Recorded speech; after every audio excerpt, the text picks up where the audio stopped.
Bapak apa? Agama apa? Kristen. Terus mau nanya apa, Pak? Sebenarnya ada sesuatu yang saya tanyakan, tapi jujur dulu, ibu ini Kristen atau apa ini? Saya Kristen. Oke. Apa maksudnya ini Kristen menuhankan manusia, Bu? Coba aku baca bagus-bagus. Kristen menuhankan manusia. Tanda tanya. Iya. Terus apa yang mau Bapak tanya? Oke lah, jangan dibahas itu. Sebenarnya ibu ini pendeta atau bukan ini? Bukan, saya jemaat biasa. Oh. Sebenarnya mau menjelaskan, mau menanya loh, Bu. Boleh, kemarin boleh. saya Tanya, boleh. Tanyalah. Mau tanya apa, Pak? Iya, karena kemarin saya menonton kemarin itu Yusupe udah berapa hari yang lalu ya, 3 hari. Karena ada seorang Kristen yang bertanya samanya tentang perkataan Yesus sebelum dia disalibkan, bahwa hati-hatilah kepada nabi palsu ya, yang menyebut namaku. Dan satu lagi katanya di mana itu ya, di Yohanes katanya akan datang seorang manusia, tapi kamu tidak mengenalnya. Entah Yohanes berapa itu, tapi pendapat Yusuf PI katanya yang datang itu katanya itulah Nabi Muhammad. Jadi tolong penjelaskan, Bu, karena saya nggak terima kalau dibilang itu yang datang itu Nabi Muhammad. Jadi saya nggak terima itu. Kok bisa pendapat Ustadz Yusuf itu katanya perkataan Yesus itulah yang datang itu, katanya itu Nabi Muhammad itu, katanya itu. Gimana pendapat Ibu itu menurut, kalau Ayatnya di mana? Kalau nggak salah di Yohanes itu, kalau Ya, akan datang Yohanes seorang manusia. Akan 14. datang. Mungkin disitulah itu ya, Bu ya. Oh, ini yang jikalau seorang penghibur itu. Jikalau kamu akan menuruti perintahku, aku akan minta kepada Bapa, ia akan memberikan kepadamu seorang penolong yang lain, supaya dia menyertai kamu, yaitu Roh kebenaran. Bukan, Bu, akan datang seorang manusia yang tidak kamu kenal. Di mana itu biasanya itu, Bu? Ada itu di Yohanes itu. Kan dibaca kemarin itu, Bu. Ini dengerin dulu. Jikalau kamu mengasihi aku, kamu menuruti perintahku. Aku akan minta Bapakku dan ia akan memberikan kepadamu seorang penolong. Ini sebenarnya bukan seorang penolong, sang penolong yang lain, supaya dia menyertai kamu, yaitu Roh kebenaran. Dunia tidak dapat menerima dia sebab dunia tidak melihat dia dan tidak itu Bu. Ini Roh Kudus itu tidak bisa dilihat. Nabi mereka kan bisa dilihat. Berarti bukan Nabi Muhammad kan, Bu? Gak ada nubuatan tentang nabi palsu ada. Oh iyalah, Bu, karena saya juga bingung, karena dibilang kalau Nabi Muhammad itu pandangan, karena bertanya si Kristen ini kemarin samanya, katanya siapakah, memang udah dibilang perkataan Yesus ada seorang yang datang, katanya kamu tidak akan melihat dia. Jadi kata Yusuf PI katanya itulah Nabi Muhammad katanya. Tapi kata si Kristen di sini gini, Bang, kalau mereka memang berkerasin Nabi Muhammad, Roh kebenaran ini adalah Roh Kudus, dan Roh Kudus ini Allah. Apakah Muhammad adalah Allah? Ya bukan. Nah bukan. Itu. Ada lagi yang mau ditanya, Bang? Oke, hanya itu aja tadi, Bu, penjelasannya. Tuhan memberkati. Iya, amin, Bu. Ya, di sini kan Allah. Roh Kudus, Roh kebenaran itu adalah Allah. Jadi kalau yang akan kita manuver itu adalah kalau dia ini berkeras, ini adalah nabinya, nubuatan nabinya, berarti nabinya itu Allah. dikatakan ini akan menyertai rasul. Harusnya ada di abad 1 dong. Di sana dikatakan tidak dapat dilihat. Goib dong.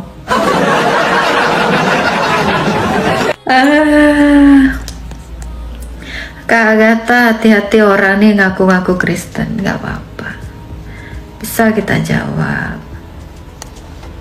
Aman itu, aman. Masih juga ngemis-ngemis dari kitab kami, nubuatan nabinya. Iya, anyar-anyar. Selamat siang, Agatha. Ya, selamat siang. Saya Pak mau bertanya apa? Ya, Mau bertanya apa, Pak? ya mau bertanya. Apakah Roh Kudus yang di Kristen itu sama semua, satu sosoknya itu? Cuma satu. Roh Kudus itu adalah Roh Allah. Berarti Roh Kudus yang di Katolik, di Protestan, Roh Kudus yang satu datang kepada seluruh nabi, rasul, dan semua murid-murid Yesus. Itu satu. Iya, ya itu kan yang Advent, yang Unitarian. Ada lagi mau ditanya, Pak? Ada lagi mau ditanya? Tunggal. Itu apakah Roh Kudusnya sama? Ditanya. Itu tadi loh, Mbak. Udah tadi saya Roh jawab. Kudus Roh Kudus yang satu, makanya didengarkan. Roh Kudus itu cuma satu yang datang kepada nabi dan para rasul. Aku nggak dengar kau foto. Itu cuma satu. Roh Kudus itu cuma satu. Udah dibilang sang penolong, sang itu satu. Telinganya pun nggak dipakai. Saya nggak mau mengulang-ulang ya. Ini apa kalian tunarungu semua? Tunarungu kah? Lesbong dengan itulah LGTB. Nah ini ada orang yang tidak dapat kawin karena memang lahir dari demikian, dari dalam rahim ibunya. Nah ini punya kelainan seksual. Matius 19 ayat 12 ya, itu satu. Ada orang yang dijadikan demikian karena oleh orang lain. Nah ini yang contoh ya, kayak ada orang kasih itu di ituin ya, dikebiri gitu, dia nggak nikah gitu kan. Ada orang yang dibikin nggak nikah sama orang lain, itu ada. Nah, lalu yang orang ketiga ini, ada orang yang membuat dirinya demikian karena kemauannya sendiri oleh kerajaan sorga. Itu seperti orang-orang yang salibat atau episkop itu, biarawan atau biarawati. Ya, siapa yang dapat mengerti hendaklah dia mengerti. Gitu. Bagaimana dengan orang seperti itu? Natma, ini kan kemarin ada yang nanya ya di DM aku. Bun, bagaimana pernikahan LGTB gitu kan, pernikahan si pelangi itu? Kata aku, ini tidak bisa dinikahkan nih, karena tujuan menikah itu apa? Punya anak. Perempuan dengan perempuan bisa nggak punya anak? Secara alamiah nggak bisa. Laki-laki dengan laki-laki bisa nggak punya anak? Secara alamiah nggak bisa. Makanya ini nggak bisa dinikahkan. Jadi ada orang salah gitu, dikira ini kan dia punya kecenderungan seksual dengan sejenis. Aduh, ini aman nggak ya? Yang ketiga tadi itu karena kerajaan sorga, dia tidak menikah karena mau salibat. Gitu. Dicatat ya. Oke. Jadi ada orang yang dia memang mengira ini kan dia punya kelainan penyuka sejenis gitu ya. Nah, dia ini mau apa ya namanya ya, mau melawan ketertarikan dengan sejenisnya itu dengan yang tidak sejenis gitu. Lawan jenis itu ada, tapi itu bukan alternatif ya. Justru banyak kan yang kasusnya kacau itu kan. Nah itu nggak boleh gitu. Jadi bagaimanakah cara hidup dia di dalam kekristenan? Dia harus melawan kecenderungan kelainan seksualnya itu seumur hidupnya. Itu salibnya dia gitu. Cara menghilangkan itu ya dia dengan cara bertobat dan benar-benar sungguh-sungguh gitu, hidup di dalam Tuhan gitu. Biasanya dia membiara. Aku kasih salah satu contoh yang LGTB ya, tapi dia bisa sembuh. Namanya jana suci Seraphim Rose. Makanya beberapa LGTB suka pakai nama itu. Harapan bisa itu. Nah, kalian juga pernah kenal itulah di TikTok ada itu. Ya. Gitu. Lavender Marriage itu itu. Nah, mereka berkamuflase dengan ini, tapi mereka tetap sama sejenisnya kan, Kak Tiara, ada. Nah, ini nggak boleh. Lavender Marriage ini nggak boleh. Jadi dia tuh kayak menutupi aibnya di depan umum dengan cara menikah dengan lawan jenis, tapi sebenarnya nggak ngapa-ngapain, kayak temenan aja, tapi dia nanti seolah-olah sama laki-laki yang lain kayak selingkuh aja gitu, tapi diridoi. Ada Lavender Marriage namanya. Tahu. Nah, itu bahaya. Seraphim itu nama aku, Bun. Jadi Seraphim Rose.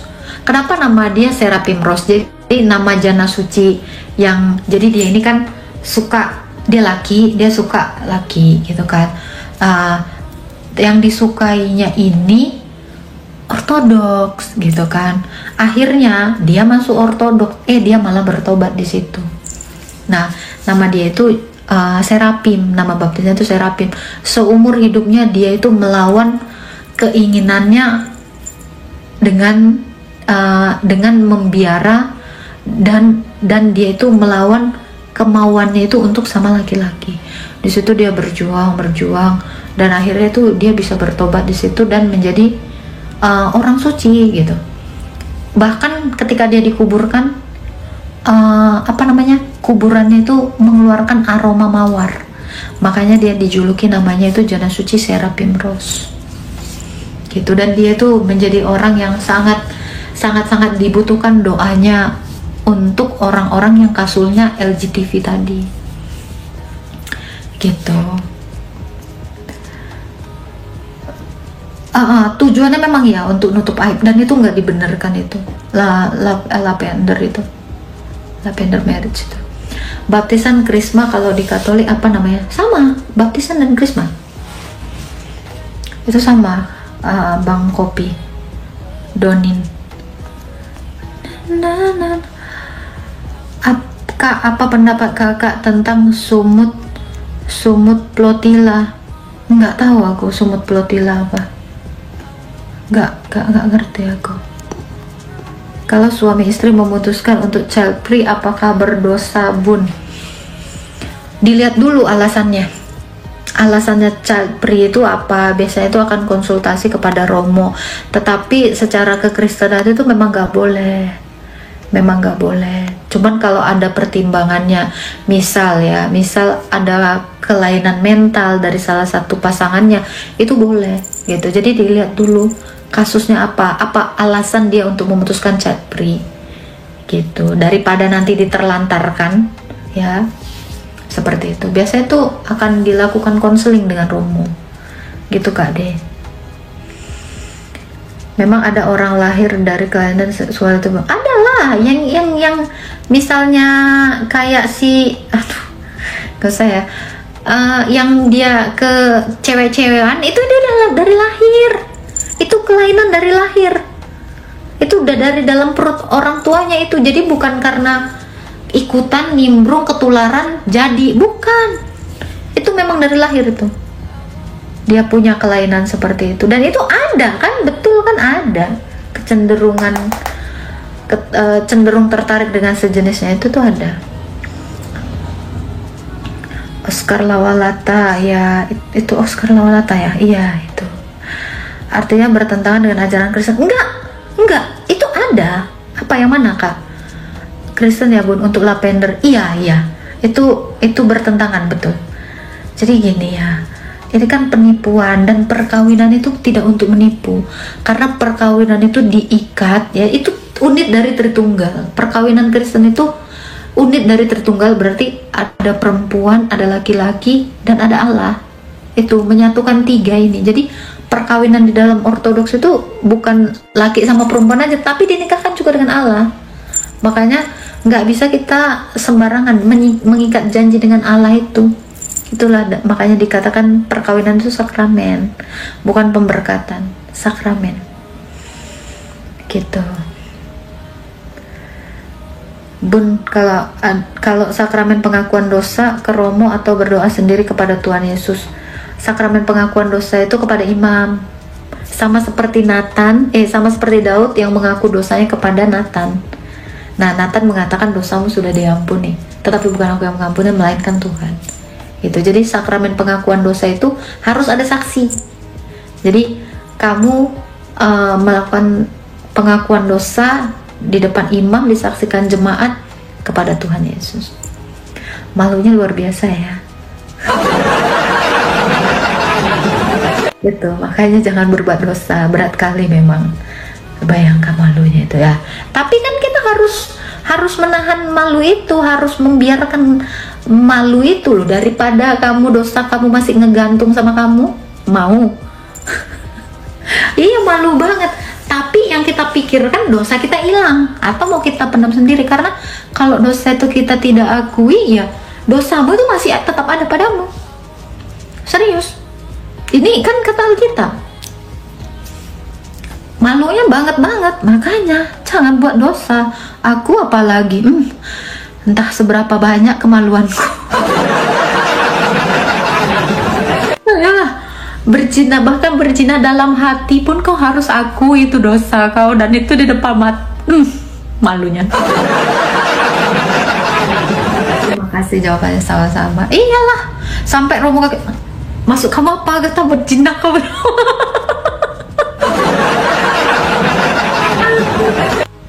Misalnya kau PCX kan, Romo aku PCX, Tuhan kasihanilah, langsung itu misalnya kan. Itu langsung itu hapus dosanya. Ya kalau enggak nanti tetap ada sama kau. Makanya kau jangan aneh-aneh kelakuan kau. Oh, curi uang mama kau ya kan. Nah, curi uang donasi lah ya, tilep uang donasi lah ya.